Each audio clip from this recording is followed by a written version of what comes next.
Another traffic death after police say a hit-and-run driver struck and killed a woman on a scooter overnight.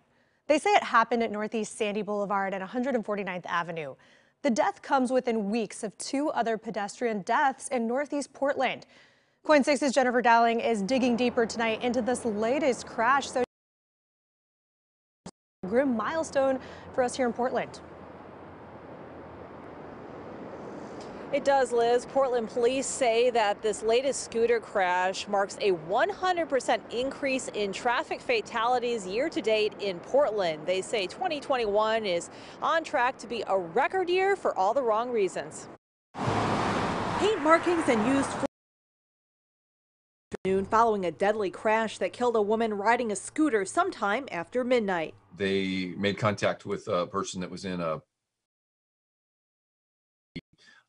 and the person wasn't it sounds like the person wasn't sure if she was involved in the crash at all, but she had called for help.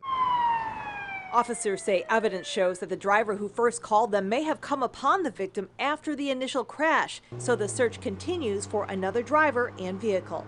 There may be another vehicle involved that left the scene, but you know, we can't be. That's kind of what we're working on right now. Allen says with this latest crash, the number of traffic fatalities have now doubled over 2020, which was a record year in itself. He says officers have been dreading this moment. Last year was the deadliest on Portland roadways in 30 years, 3 decades. And that was shocking enough. But the fact that we have now doubled that year to date is a terrifying prospect. PBOT spokesperson John Brady says while several pedestrians have died, many of the fatalities this year have involved excessive speed and drivers hitting stationary objects as well. There was a fatality on Northeast Sandy, I think 2 days ago, and the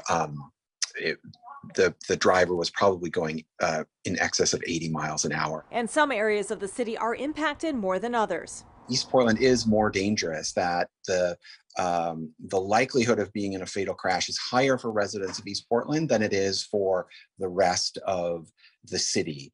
I just talked to safety advocates Friday who also confirmed the east side is one of the most dangerous spots in Portland. At 82nd Avenue in Alberta, a memorial has grown after 2 pedestrians died in separate crashes while trying to cross the street there within a couple weeks of one another. And some of the things that John Brady at PBOT has said the city is going to make streets safer, is building more sidewalks through Vision Zero, installing streetlights through a program called Lighting Portland for Safety, and asking the legislature for the ability to install more speed. And as for that latest scooter death, well, the Portland police want your help. If you saw the woman on the scooter in that area, they're trying to build a timeline of when she might have been hit. That evening, maybe around midnight to 12:30, give Portland Police a shout. All right, Jennifer Dowling live tonight in Portland. Jennifer, thank you.